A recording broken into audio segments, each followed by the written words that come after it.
বাংলাদেশের সবচেয়ে বড় শিল্প প্রতিষ্ঠান বললে ভুল হয়তো হবে না। অন্তত এটুকু বলা যায় যে প্রথম ৩-৪টি বড় প্রতিষ্ঠানের একটি। এরকম একটা প্রতিষ্ঠানের একজন কর্মকর্তা বছর ২-৩ আগে আমার সাথে হঠাৎ দেখা।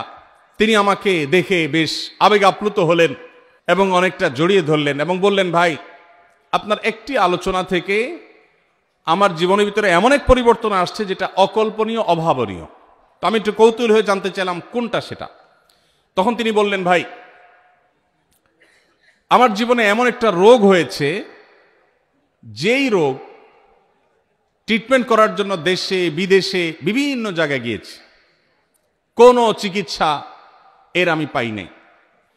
শেষ পর্যন্ত আশাহত হয়ে চাকরি ছেড়ে দিয়ে, শহর ছেড়ে দিয়ে গ্রামে গিয়ে বসবাস করা শুরু করছি এবং মৃত্যুর জন্য অপেক্ষা করছি।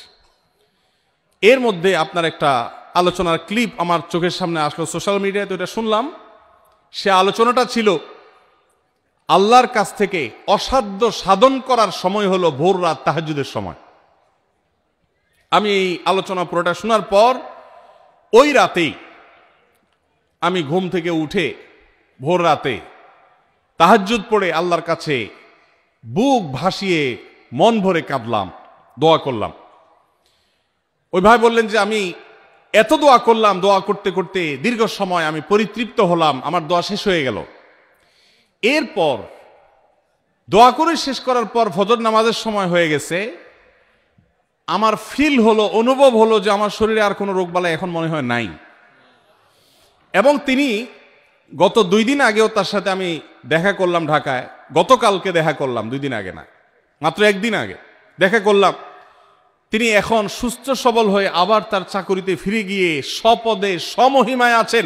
তিনি এক সহকর্মীকে ডেকে আমার সামনে বলছেন, এই তোমরা বলো তো, আমি আগে শারীরিকভাবে বেশি ফিট ছিলাম নাকি এখন বেশি ফিট? তখন তার সহকর্মী আমার সামনে বলছে, স্যার, আপনি আগে অনেক বেশি রাগারাগি করতেন, আপনি হট মেজাজি ছিলেন, অনেক বেশি অসুস্থ হয়ে যেতেন কিছু হলেই, কিন্তু এখন আপনি সে আগের সময়ের তুলনায় অনেক বেশি সুস্থ এবং ফিট।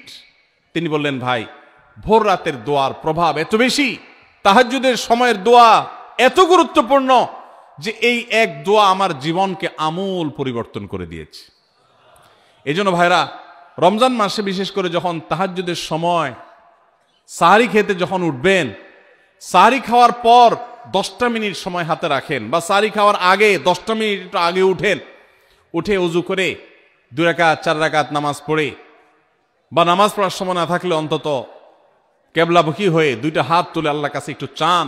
নবীজি সাল্লাল্লাহু আলাইহি সাল্লাম বলেছেন, রাতের শেষ প্রহর যখন হয়, দুনিয়ার আসমানে নেমে এসে আল্লাহ বান্দাদেরকে ডেকে ডেকে তাদের প্রত্যেকটা চাওয়া পূরণ করে দেন। এই জন্য ভাইরা, রমজান মাসে সাহরির সময় দোয়া কবুল হয়। রমজান উপলক্ষে বিশেষ করে এই আমলটা, সাহরির সময় আমলটা, আমরা দোয়া করার আমলটা করতে পারি। তাহলে 20 নম্বর আমল হলো তাহাজ্জুদের নামাজ এবং ভোর রাতের দোয়া। এটা অন্য সময় করা যায়, কিন্তু রমজানের সুযোগটা বেশি আসে, সেজন্য এটাকে রমজানের স্পেশাল আমল হিসেবে আমরা উল্লেখ করলাম। আল্লাহ আমাদেরকে সবাইকে তৌফিক দান করুন।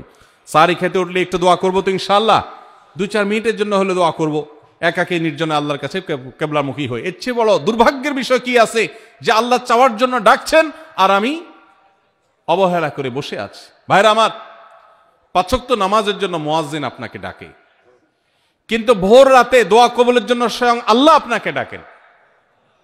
অতএব সাহারি খেতে উঠলে ভোর রাতে সাহারির সময় একটু দোয়া করবো তো ইনশাআল্লাহ।